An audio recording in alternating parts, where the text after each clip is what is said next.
I'm Professor Sky, and I don't usually do memorial videos. But when Biz Markie died, and I read some of the obituaries that were written about him, I felt the need to make something more, to say more about the man who I believe to be truly one of the most talented people in the history of hip-hop culture. See, the standard obituary all say the same thing. Singer of Just a Friend, the Clown Prince of Hip-Hop. Singer of Just a Friend, Clown Prince of Hip-Hop. And listen, these things are true. He was the singer of Just a Friend. And it's a great song, a great hit, a great one-hit wonder. He was the Clown Prince of Hip-Hop. That is also true. But all those things reduce his importance. You see, to be the Clown Prince, to be the funniest person in the history of hip-hop, to be funny at all, to be a comedian at all, is serious business. Biz Markie took being funny very seriously, and his art deserves a lot more respect and retrospective appreciation than it gets. Hopefully, with his sad, tragically early passing, he will start to get that. But let me give you an example. Let me tell you what I'm actually thinking here with this whole video. The best way to understand Biz Markie, I think, is to understand this guy, Jerry Lewis. Maybe you don't know who Jerry Lewis is. A lot of people don't. He is largely forgotten in modern American culture, despite the fact that he was one of the most famous people in the world for most of the 20th century. He was a great, worldwide known comedian. You see him there in The Nutty Professor. Maybe you've seen the Eddie Murphy version, which is also quite funny. You know, he's the goofy goofball. That's him, right? Like, you know this guy, you know his jokes, you know why he's just a silly clown.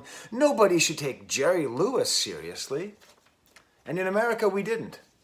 Sure, he was one of the biggest stars in the entire country. But we didn't really take him seriously. We didn't pay attention to the fact that not only was he the star of these movies, he wrote these movies. He directed these movies. He starred, and he came up with a lot of technology that is still used today on film sets. So that when Jerry Lewis got older, and he made books like this, you can see I've read it a few too many times, The Total Filmmaker by Jerry Lewis, we laughed at him because he was so pretentious, talking about how he doesn't just star in movies, he's not just a goofy guy, he takes being funny very seriously. So we ignored him in America. Fortunately for the world and for Jerry Lewis, he had France. And when I was growing up, I am a professor of French, if you don't know. That's my real-time job. I'm not a full-time music reviewer or hip-hop historian. I'm just somebody who loves music and loves hip-hop. Like when I was growing up, the big joke about France was that they love Jerry Lewis. You fools, you idiots, how stupid are you, lady? You think that guy's really funny? You think he is the epitome of comedy? The French were right. He was the total filmmaker. He did have an artistic vision, and he created and crafted and delivered that artistic vision with more control and authorial interest than Stanley Kubrick, Alfred Hitchcock, Steven Spielberg. I don't care who you throw out there. Jerry Lewis did more than the rest of them. And he had France. So what do we do with the Biz Markie? The Bizmarkie. What do we do with him? He, like many of the early members of the hip-hop culture, was an extremely rounded artist. He gained fame as a beatboxer, then as a rapper. But oh, by the way, he co-wrote most of his early songs, completely wrote most of his later songs. He did everything. He was the total rap artist. Because also, as he would come to do later in his life, he was a great DJ. Beatboxer, rapper, DJ, producer, and even a businessman. He was one of the first rappers to figure out how to control your own publishing, how to actually make the money that you're making for somebody else. He did all of this while being so funny that amongst my friends and amongst many people of my generation, lines from him are in our daily speech. Of course, his greatest contribution to modern comedy is "Oh, snap!" from Just a Friend. But he was so much more. I think you could even make the argument that he was the founder of alternative hip-hop. Because what he was doing was not what everyone else was doing. He wasn't really rapping about the streets. He wasn't really rapping about anything other than just trying to make people laugh, be a positive, party time, happy, interesting, funny guy. Along with this, he was an amazing storyteller. I think he might be, and please correct me on this, like I say, I'm not a hip-hop scholar. I guess I am a little bit of a hip-hop scholar, but I wouldn't consider myself an expert, and I'm always happy to be corrected. I think he was the first rapper to really sing, to really just go out there and say, I can do this. I'm going to do it poorly, but I can do this. And what did he do when he started singing? He opened up the emotional range of hip-hop. You can take a straight line from Drake singing all over all of his stuff to Biz Markie. Because when he just said, screw it, you got what I need, but you say he's just... It didn't matter. Old Dirty Bastard took that from him. All these rappers who just started singing, despite the fact, Kanye, despite the fact that they can't sing, I think owe a great debt to Biz Markie, the clown prince, the Just a Friend guy. He needs a France, goddammit. And can we make America France? Can we now appreciate what this person did for our art, our culture, for the 20th century? I'm going to go through his music in some detail, not great detail. But the thing about him as a rapper, I think we need to spend more time focusing on what he does. Because he's so infused. He started as a beatboxer, and the rhythms that he's able to create, just these lines, like these lines that just get stuck in your head. Like, I'm the Biz Markie, known for the beatbox and the rapping. I listen to that so much, and my daughter used to just go in the background, I'm the Biz Markie, but the back bim. Like, it just sounds like a beat. He's able to create these lines. It sounds like beats. It sounds like this rhythm, like music. Sometimes he doesn't even bother to fit within a bar. He'll just like throw words together because he's totally at ease. He's one of these few rappers who feels like he has nothing to prove. He's just like, oh, did I have to throw in a thing? Did I have to invent a word that doesn't exist? Did I have to say something like, what is it, a blizzard? Yeah, he does that. That ease that he has with the microphone, which I think must have come from his history as a beatboxer, just comes through in his music. And listening to his rapping, it's not like anybody else in the old school, not like anybody else in the new school. I would say with the exception of Old Dirty Bastard. I would say only Old Dirty Bastard had that kind of freedom with language and with just thinking about the way words go. I guess you could also say Lil Wayne does a similar thing where he's he's talented in a different way. But just amazing. So what I want to do is I'm gonna make a playlist. I'm gonna call it Biz Markie's France, and I'm gonna put a link to it in the description. Okay, so go to the description to hear. Okay, this is true. When I was in high school, I would make Biz Markie mixtapes for my friends.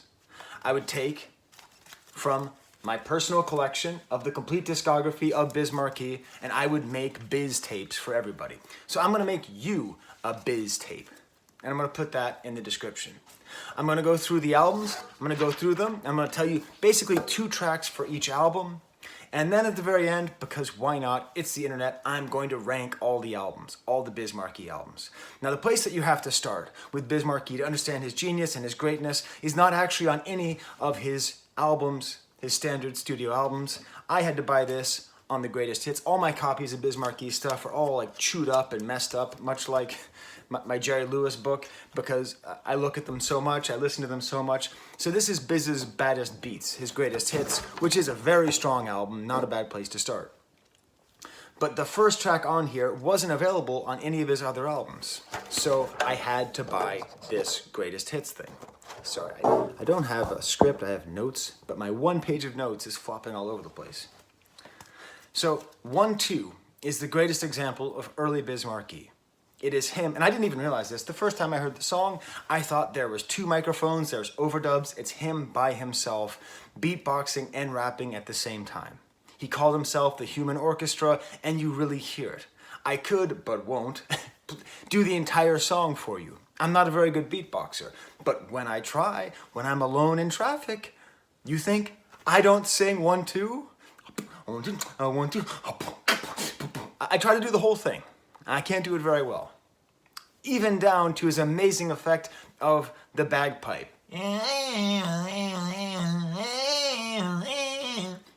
I want likes, comments, and subscriptions for that. Amazing, just this song, the freedom, the ease that he has, the way he calls out all the boroughs in New York in this one song has been taken and repeated and moved all over the place and reused many times in popular culture. Just a great example of what one person alone with a microphone can do. Great rhythms with his voice, great rhythms with his words, just a great introduction to Biz Markie. Then we get to his first album from '88, Going Off. I remember buying this in HMV Records in Harvard Square, back when that used to exist, back when record stores used to exist in Harvard Square. I was in line, and this dude saw that I was buying it, and he's like, "Oh, you like old school hip hop? Have you been to Biscuit Head Records? Oh man, I love old school." I was like, all right, dude, just take it easy. I like the biz. I don't know about other stuff, but this is, for my money, the best old school rap album. I mean, I guess Paid in Full is up there, and the First Run DMC album. You know, there's a lot of great Kingdom Below. There's a lot of great old school rap albums, but for what I want to listen to, it's this. And of course, we have to have the most important song on this, Nobody Beats the Biz. A great example of a song he co-wrote with Marley Marl, the most underrated producer, I think, in hip hop. Someday I'll do a whole video on Marley Marl. Please remind me in my comments for the rest of my channel that until I do a Marley Marl video, I have not done something that I want to do. But just Nobody Beats the Biz, the introduction of the hi-hatchy drum beat, which I just talked about in my Tyler the Creator video, which Tyler the Creator used because the RZA used it, and the RZA used it because it was used for the first time on the Biz Markie album, Nobody Beats the Biz.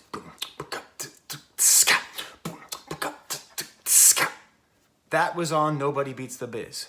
The stutter step on the rhythm, the integration of these samples from Fly Like an Eagle by Steve Goddamn Miller Band. An amazing, hilarious song filled with these lyrics. Now, Biz Markie did not write all the lyrics on this first album, but all the good songs he did. And this is the best song on the album, and he wrote the lyrics where he said just such amazing, okay, he's a Mr. Funny guy. He's ha ha ha ha ha. But Respect the Architect as I Began to Build is one of the great lines of early hip hop. It's just a great line. And it's a good example of the way he's able to create words with this rhythmic mentality and put them together even if they're silly.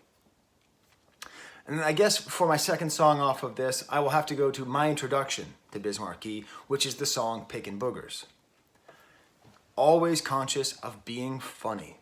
Always conscious of making jokes. When I heard this song when I was 11 years old, I thought, finally, somebody's rapping about something that I care about, that I do all the time, picking boogers. Okay, it's silly, it's funny, but it's a great beat, it's great rapping, and it's the kind of song, this is what I'm talking about. It's a joke, but he does it with such care. When you talk about someone being a joke, about being funny, so often it's a way to dismiss them. Like it's a satire, like it's a parody. Right? Like it's an imitation of real rap. It's real rap. It just happens to be funny.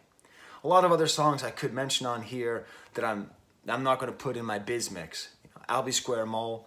My brother Amos, who I'll be talking about later, took me when he lived in Brooklyn to the Albee Square Mall, and I was so excited because the whole song is about shopping in the mall, and I got to be there before they changed the name of the mall. Vapors is such a popular song that Snoop Dogg covered it much later. Multiple biz dances. We have the introduction of the idea of the biz dance. And this is another thing. As a kid growing up in the suburbs with no access to nightclubs in New York, the Biz Markie gave me a chance to develop my own dance moves. because every single one, basically every album he has to dance, and he tells you how to do the dance, and the dance doesn't make any sense. The dance, you can't do it. It's like put your leg over here and then put your hand on your belt and then rip. Like just weird words that don't quite work. There's this freedom and this joy where however you dance to a Biz Markie song is the right way to dance to a Biz Markie song, which is the right thing for me, who does not know how to dance to any song, or at least I didn't. Make the Music with Your Mouth Biz is considered to be one of the classics off this album because it's him doing so much beatboxing. And we also have the introduction of one of my favorite things, you know, digital music, right? So you don't always get the album covers. Biz Markie with his cousin and his DJ, Cutmaster Cool V. I'm going to show you all the pictures on the back of these album covers because these are my favorite parts of owning Biz Markie records, of CDs. The picture of him with his cousin. True story. You can look it up. My 1995 yearbook. In my yearbook dedication, I didn't thank my family, I didn't thank my friends. I thanked Cutmaster Cool V. Why? Because Biz Markie always thanks Cutmaster Cool V. He also always thanks, he almost always has a long song thanking people on his albums, which is quite funny and interesting. Then we have his big breakout hit, the Diabolical Bizmarkee. Wait a minute. The Diabolical Bizmarkee. If you look at this cover, the Diabolical Bizmarkee. Is that on purpose, Biz? Are you trying to look like Jerry Lewis? Do you know that you're the rap Jerry Lewis? Maybe. This had his great hit, Just a Friend, which I'm not going to put on my list, but it is such a wonderful song, and it's well done, and it's funny. And I don't, you know, like usually I'm such a contrarian, I want to just dismiss whatever someone's biggest hit. If you just like Just a Friend, then you actually do understand what makes Biz Markie so great. But for my personal favorite songs, we're going to go with The Dragon, and a dedication to Body Odor. Has an amazing interpolation of the Old Spice theme. Like, I would just quote this all the time. Like when my friends would smell bad, like, you got bass with scents around. I don't know what it means, but I like the way they would say it. It's a very funny, interesting song. And then, weirdly, I would say there's so many great tracks on this album. You know, like Mudfoot is a great sort of another dance song where he imitates the dance from the Fat Albert. But I'd actually say My Man Rich. It's a very stirring dedication, and it uses this sample from Junior Walker way back home. And it shows how Biz Markie is so good at choosing samples and integrating them into his songs. I think he's one of the underrated crate diggers in hip-hop, because the way this song goes, it's very stirring. This album also contains a very homophobic song, a transphobic song called A Thing Named Kim, which I would hope would be actually taken out of iTunes and stuff, because it has not aged very well. For our wonderful pictures of the Biz and his cousin, we of course have this famous image of him eating cereal with himself, with his cousin, and actually eating all the jewelry from all the money that he's making for owning his own publishing and producing his own rap stuff. Okay, I'm not a businessman, I'm a businessman. He was doing that way before, and he wasn't talked about it all the time. Another great image of him and his cousin. Part of what makes him so funny. He's a great sampler. He's awesome at sampling, right? That's his thing, right? But that would get him into trouble, which is why I have 2 copies of I Need a Haircut. Can ladies and gentlemen, can you tell which one I got first?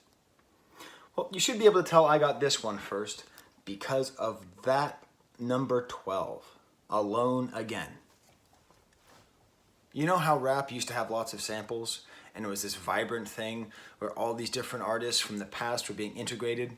You know how basically rap in the last 20 years has become less and less based on samples and more based on simple keyboard stuff and playing around with octaves and fifths, and it's gotten more and more boring? It's Biz Markie's fault. Not really, but it was the song Alone Again, which is based on a Gilbert O'Sullivan song called Alone Again, that was the primary lawsuit that led to the changing of the rules of how hip-hop could be made. All samples had to be cleared, which meant all artists had to pay their money to a bunch of old dudes out of nowhere. The sort of free ride that hip-hop had got, the wild, wild west of like, just take this, take that, you could take that beat, you could take that drum beat without ever thinking, am I gonna have to pay the guy who went the first time? That creativity died with this album, quite unfortunately. But it is another amazingly delightful, funny album. You can tell already from the front here, him getting a haircut with a chainsaw. I think for these songs, I'm gonna go with two. Well, this is the thing. I think I have to do what is my favorite 1-2 in Biz Markie's collection. Not just the song 1-2, but the original ending of the album, Alone Again, leading into On and On. So I'm going to have Alone Again on there. It is available on YouTube. You don't have to find old pirated copies. Old copies before it was taken from the shelves. Well, I did buy this album the day it came out, I believe. But like Alone Again, the sad thing is I think that was supposed to be his follow-up to You Got What I Need. Because it has a similar like emotional feel, piano, good singing with him singing Alone Again, naturally. It seems to be following the same pattern, but the song had to be totally taken out. It's a great song about loneliness. It contains, part of what made being a Biz fan so much fun was that he just had this way with words where he'd just say stuff and you wouldn't know what the hell he's talking about. But like, he would say it with such charisma, with such kindness that you would just want to say it yourself. So he talks about rapping at one point in this song, and he says, I put the mic on my head and I began to rip. And my friends and I would just, for the rest of our lives, we were in a band and everything, just put microphones on our head and begin to rip.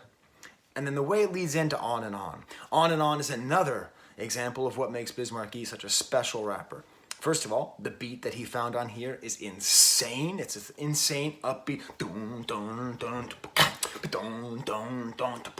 Just a great upbeat song. And then he just improvises, I believe, the entire song about his family members. And it's all just like rhyming Charlie and Polly and just rhyming names. And it's very silly, but at the same time, each story about people in his family, there's like a little social commentary in there, but also it's just a delight to listen to. And then it ends with a full freestyle, just absolutely out of nowhere, where he just starts talking and just like bringing these things together, and gives a shout out to Cutmaster Cool V, and even talks about it being the last song on the record. And you can tell like he runs out of beat. He's just going and going and going and going and going until he just has to stop because like the machine breaks basically.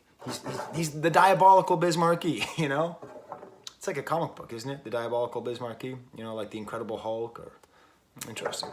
Like he just breaks the machine and has to stop. So I had to pick those two songs, but I could have picked so many other.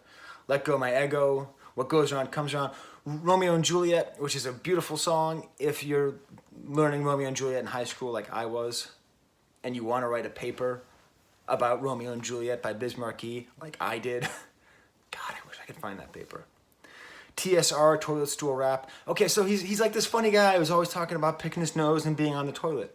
But he actually writes a pretty good song about the feelings of being on a toilet, about the meditation, about the thoughts that you have. And I get it. Okay, it's scatological and it's dumb. But it's also a little bit profound. And then one of my favorite samples, please help me, internet, the song I Told You. The beginning of the song contains this sample from some soul or jazz or something. My friends and I have never known what it says. Get your dairy all the time. Is it Get Your Dairy All the Time, Legendary All the Time? Where does the sample come from? We don't know, because he didn't have to clear the samples for this album. But that is one of my favorite samples, and it is absolutely some of the best, probably my favorite picture of the Biz with Cool V right there, wearing his New York Islander shirt, because of course he was from Long Island, which made him quite different than many other rappers. Okay, so I dropped it. I wonder if that hair salon is still open. The haircut place. Next time I go to New York, I should try and track that down. Fittingly, his next album, probably his most commercially viable, although it was not his most commercially successful, was from '93, All Samples Cleared. And we see Biz Markie being a judge on the cover right here. And it's this kind of bitter thing where every single song is cleared and he talks about it. But this is maybe the most polished production in Biz Markie's career. This album, when it came out, I just never stopped listening to it with my friends, driving around the car, listening to it. It's maybe the cleanest. I don't know. For the two songs I'm going to include, boy, this is really hard because this is probably the album I know the best. I'm going to say I'm an ugly N-word, so what? Because it's another thing that he did. Not only did he talk about picking his boogers and pooping, which we all do, he also talked about being ugly, about not being attractive, and about the kind of pressures that he feels, and just that sense of ease. You know, when I saw him perform in concert, he was DJing, and he scratched with his belly. He's just totally free and totally easy, and he has that charm that you have when somebody just doesn't care, and they're just free, and they're just sharing with you. And so I love that song. I love the production on that. And then I would say I guess I'm going to say Let Me Turn You On. Now listen, this is not Biz Markie's greatest moment. I mean, it's basically just a straight copy of a 70s disco song. But this is him singing full bore. And of all the songs that I could do karaoke to, this is number one. I love this song, the energy, the joy. He's just full singing, not rapping at all. And it shows that spirit, the joie de vie of Biz Markie. Just a great song. There's so many other tracks on the album. The first track, I'm the Biz Markie, shows a little bit of the problem that happened towards the end of his career, which is he got so self-referential to his place in hip-hop. I think maybe he was bitter that people didn't recognize all the things that he did, so he had to keep talking about all the things that he did. He had to keep recycling old lines to remind you of who he was. He did a new version of On and On called Family Tree, which is good, but not as good as the original. The Gator is another one of his dances. You know, Mudfoot, Gator, The Biz, all these dances are just beautiful. I could do a whole nother mixtape just of his dances. I'm Singing, I was really close to including that. That's his version of I'm Singing in the Rain. Just a great hook and singing along. And then, of course, the final track is just Thanks. And that's one of my favorite things about Biz Markie is how much he just thanks people in his life. He just does it. And this used to be a thing that happened a lot in old hip-hop albums. People just thank people for them. So there's Biz Markie and Cool V. A little bit more of a restrained image, you know. They're not quite as goofy as the rest. I would say, for all intents and purposes, that is the end of the Biz Markie golden age. That was 1993. Every year I waited for a new Biz Markie album. Every year he didn't release one until 2003 with Weekend Warrior. I guess I'm going to include one song off this album. It's not terrible. It's actually pretty good. But he doesn't produce everything. There's no picture of Cool V. It's all just pictures of Biz Markie kind of clowning around. It's a little too backwards looking. It's a little too far like, oh, this is who I was and that's how important I was. And so I'll include the song Tear S-Word Up. It's a good example of this kind of backwards looking Biz Markie mode where he's thinking about his place and talking about who he is. I'm happy that he made it. But then, you know, I was always waiting, and I'm really sad that he died because it's just like when Daft Punk broke up. You know, I was waiting for the new Daft Punk album. You know, they're so mysterious, it'll eventually come out. It just never came out. The new Biz Markie album never came out. But it's okay. I think after this point, 2003, he went on Yo Gabba Gabba and allowed children to see what he was. He gained notoriety there.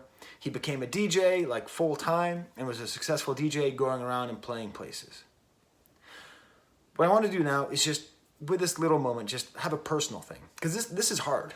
Like, I didn't cry when Prince died. I love Prince. I didn't cry when Tom Petty died. Okay?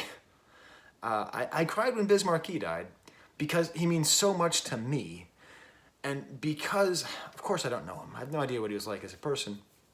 But I feel, because of his openness and his kindness, when you love Biz Markie's music, you sort of love the person. And my history with hip-hop music is largely, the early history is so influenced by Biz Markie. I mean, my brother Amos playing Pickin' Boogers for me is one of the first times I ever actually liked a rap song, because I thought it was hilarious. I thought it was funny, you know? And then with my friends, Biz Markie had the ability to be played and appreciated by everybody. And when I think about how many memories I have of listening to his music in different places, it makes me feel that way. I was happy to see him in concert once. I never met him in person. My brother Amos did meet him once at a Whole Foods in Providence, Rhode Island. And Biz Markie apparently was getting some bottled water off like the top shelf. And my brother's pretty tall, so I guess he helped him get it down. And to my brother's infinite credit, he didn't say, "I love you, Biz." He said, "My brother Sky loves you, Biz." And just told him what a big fan I was. And the Biz was like, "Oh, because of Yo Gabba Gabba." And my brother Amos was like, "No, all the way back from the day. We're talking Albee Square Mall. We're talking the Gator. We're talking Mudfoot." He does the whole thing. And apparently Biz Markie was quite happy to hear that. But my most personal story about Biz Markie is that we don't have enough rappers like him. We don't have enough rappers who are good starting points for people to get exposed to hip-hop culture in a way that is a little bit less threatening, a little bit less challenging. And I know that sounds like I'm being patronizing, but I'm not. In the same way that Jerry Lewis introduces people to filmmaking by making goofy movies. Like the art of hip-hop, okay? Not necessarily the message, but the art of the hip-hop. He was one of its greatest ambassadors by being a DJ, a producer, a rapper, and a beatboxer. So when I had a child, this was one of his favorite toys. This is a Mark Echo promotional Biz Markie alarm clock. And when my son was a baby, I mean goo goo gaga baby, I used to play this with him. And I would imitate it myself. A 1, 2, a 1, 2. My name is Biz Markie. I can't introduce myself. I do that for him, and then I would play it on here. Let's see if we get it right. Yo, this I found it right here.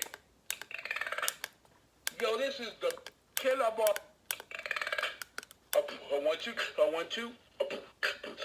I like to introduce myself. My name is Biz Markie.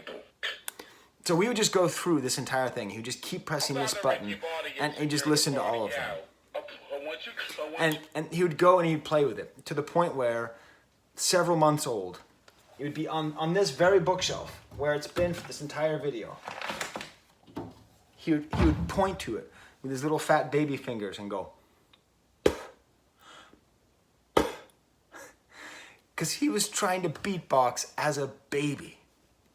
Biz Markie is such a good ambassador for rap music. Not only does he help kids from the suburbs in the 80s learn to appreciate him, even babies, maybe this is what Yo Gabba Gabba picked up, can appreciate what he's able to bring, that open, kind feeling. I want there to be a thing, like remember how everyone's like all about like Bob Ross and Mr. Rogers? Can we get Biz Markie on there? Can we get him in that pantheon of like lovable, kind people who teach us how to love and be culturally relevant and kind and sweet?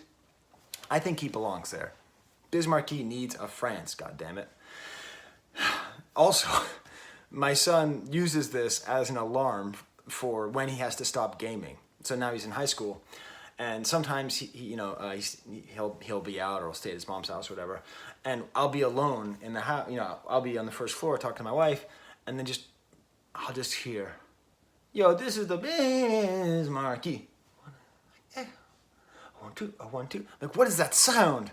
So like 11:45 every day in my house, I'm reminded of Biz Markie. So there you go. What is your favorite Biz Markie song?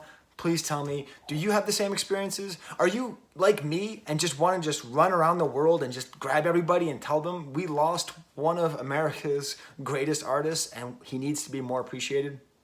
I don't know. I'm going to get back to my normal videos. I'm going to do a review of IDK next, who was born in Bowie, Maryland, which is weird because that's where Biz Markie ended his life. That's where he died. What's up with that? Why is that happening? It's weird. It's a coincidence. Okay, well, until next time, thank you all for watching me talk about Biz Markie, and there's the camera. Oh, snap. I forgot to do my rankings. Don't worry, I'm back. It's hard because 4 of these 5 albums I would put as basically as a tie because they're all so good and I know every single track on every single album. So that makes number 5 not too hard. Weekend Warrior, definitely his worst album, and that's okay. I would say probably my fourth favorite would be All Samples Cleared. And it's not just, I'm not just going in backwards order here, but the beginning of the self-referential stuff, I'm just not super into that. Although there are so many great tracks on this album, I put that at number 4. Number 3 might be a little bit controversial. I'm going to say it's the Diabolical Bizmarkee. Maybe it's for a thing named Kim, that song, which has not aged so well. It's a really great album, but it's not quite as good as the top 2. My second favorite, I would say, is Going Off. Just pure, old school greatness and joy. And if for nothing else, then just for the song Nobody Beats the Biz, which is my favorite Biz song, and it's not too close. Which makes number 1 kind of an odd choice, the unedited version of I Need a Haircut.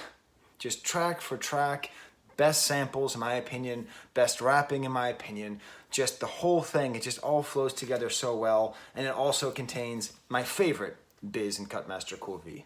Okay, now I can release this video. I recorded a version of it at midnight last night, but it looked like a hostage video because I had the ring light and I was so sad. So you get a little bit more polished version.